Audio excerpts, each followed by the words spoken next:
سلامتی کے ساتھ واپس بھی آئیں کہ نہیں آئیں؟ دنیا میں جنگیں چھیڑنے کے پلان چل رہے ہیں، دنیا تباہی کے دہانے پہ پہنچ گئی، بستیاں کب ویران ہوتی ہیں؟ غریب نواز اپنے مرشد سے سن رہے کب ویران ہوتی. خواجہ عثمان ہارونی حدیث پاک کی روشنی میں اپنے مرید غریب نواز سے کہتے ہیں بابا معین جب 3 چیزیں کسی قوم میں پیدا ہو جائے، 3 باتیں، تو اللہ اس بستی کو ویران کر دیتا، اجاڑ دیتا، تباہ کر دیتا، اس بستی پہ عذاب آتا. اور یہ بات بھی آپ کو میں بتا دوں کہ ہم نے یہ جو سبق پڑھ لیا ہے نا کہ ہم حضور علیہ السلام کی امت میں ہم پہ عذاب نہیں آئے گا، ایسا نہیں ہے.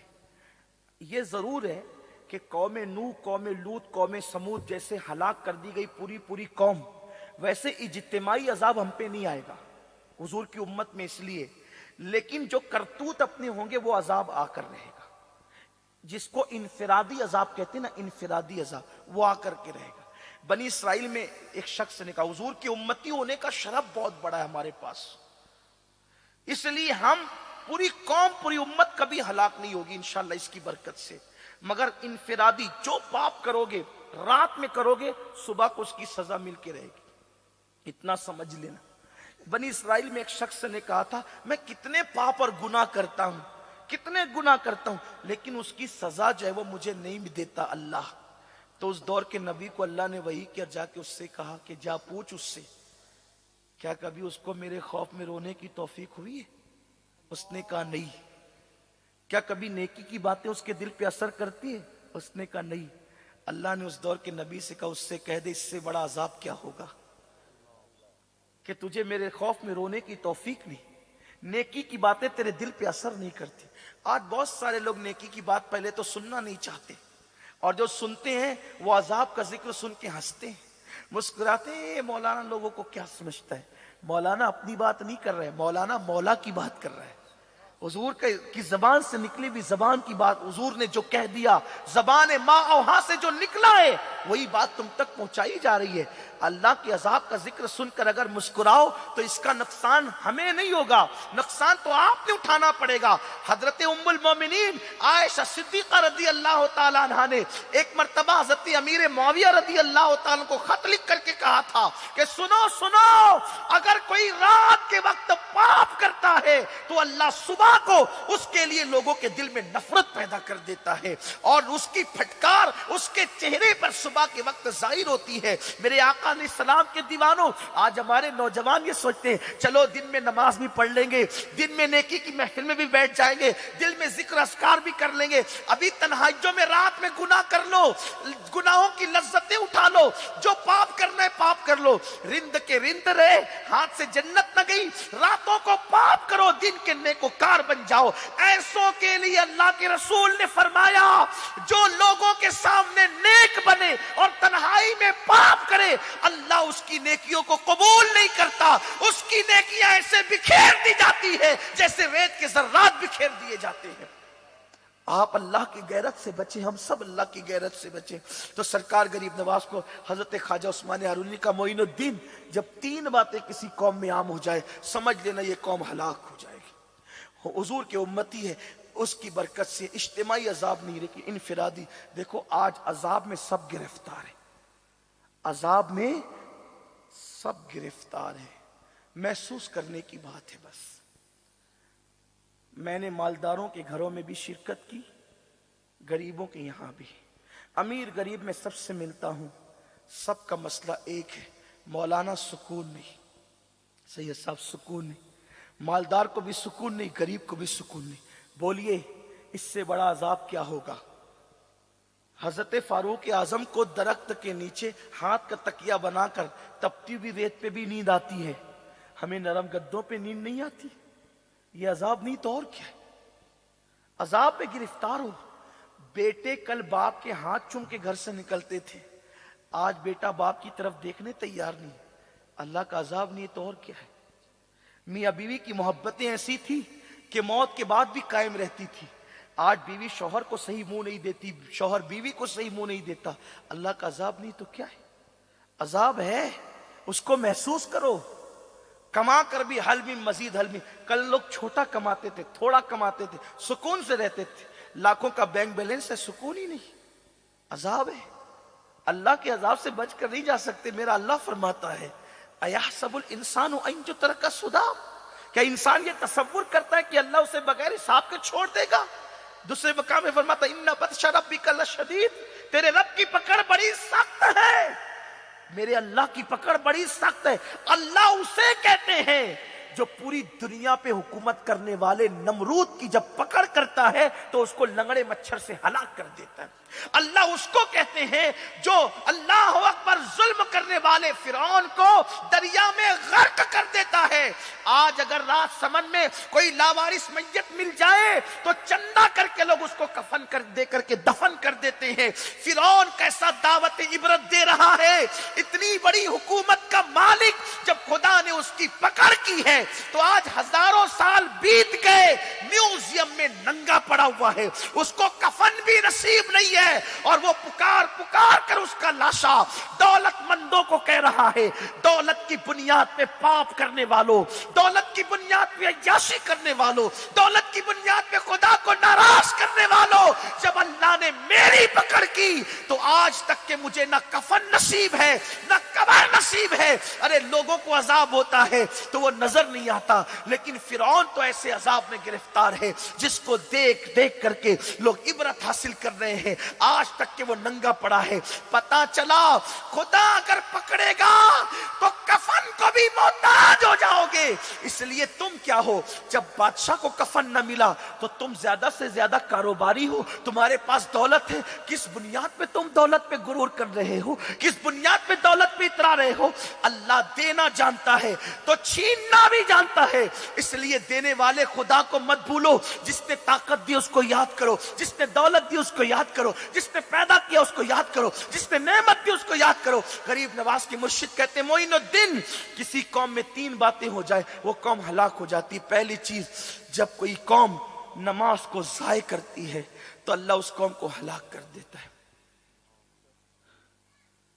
طبقات الاولیاء میں لکھا ہوا ہے کہ فرمایا گیا جب کوئی نماز چھوڑتا ہے نا ایک وقت کی جان بوجھ کے، تو چھوٹے چھوٹے کیڑے مکوڑے اللہ سے کہتے ہیں اللہ ہمیں اتنی طاقت دے دے اور اجازت دے دے کہ ہم اس کا گلا دبا کر اس کا خاتمہ کر دیں. اس لیے کہ کیڑوں کو بے نمازی کا وجود برداشت نہیں، کیڑوں کو بے نمازی کا وجود برداشت نہیں ہے. کیڑے کہتے ہیں ہم دبا کر اس کو ہلاک کر دینا چاہتے ہیں. آپ کیا سمجھتے ہیں یہ شام میں، یمن میں، عراق میں جو ہو رہا ہے اور آپ کے ساتھ بھی جو ہو رہا ہے کچھ تھوڑا تھوڑی ہو رہا ہے؟ کوئی بچانے نہیں آئے گا. اللہ بچائے تو بچ سکتے ہو ورنہ نہیں بچ سکتے. نماز چھوڑنے کا نقصان کیا ہے؟ چھوٹے چھوٹے کیڑے کہتے ہیں ہم اس کا گلا دبا کے اس کو مار ڈالنا چاہتے ہیں. ہوائیں جب اس کے قریب آتی ہے تو اس سے ناراضگی کا اظہار کرتی ہے. جب وہ کھانے بیٹھتا ہے تو لقمے اس سے ناراضگی کا اظہار کرتے ہیں. جب وہ زمین پہ چلتا ہے تو زمین اس سے ناراضگی کا اظہار کرتی ہے. اور سب سے بڑا نقصان جب نماز کوئی ایک وقت کی جان بوجھ کے چھوڑ دیتا ہے نا، سب سے بڑا نقصان، اللہ کے رسول فرماتے ہیں اللہ کی امان سے وہ باہر ہو جاتا ہے. اللہ اس سے کرم کا ہاتھ، امان کا ہاتھ ہٹا لیتا ہے، وہ اللہ کی امان سے باہر ہو جاتا ہے. اور سنیو اللہ کی امان کیا ہے اور اللہ کی امان کا ہٹ جانا کیا ہے؟ دیکھو اگر ہزاروں ابابیل کسی ہاتھی پر گرے تو وہ ہاتھی کو زخمی بھی نہیں کر سکتی، کیونکہ ہاتھی طاقت میں دکھنے والی مخلوق میں سب سے زیادہ جسامت والا، طاقت والا. اگر وہ شیر کو بھی ایک سونڈ چلا کے مار دے تو شیر جو ہے فٹ بال کی طرح اڑتا ہوا بھاگے. یہ ہے نا اس کی طاقت، اس کی قوت، کتنا وہ طاقتور ہے. لیکن ہزاروں ابابیل اگر اس پر ایک ساتھ گر جائے تو ہاتھی زخمی بھی نہیں ہوتا. کب تک؟ جب تک اللہ کی امان ہاتھی پہ رہتی ہے. لیکن اللہ کی امان اگر ہاتھی سے ہٹ جائے تو ایک ابابیل کے منہ میں چنے کے دانے کے برابر کنکر اللہ اکبر ہاتھی کو مار ڈالتا ہے. اور ایک ابابیل 2 پنجوں میں لے کر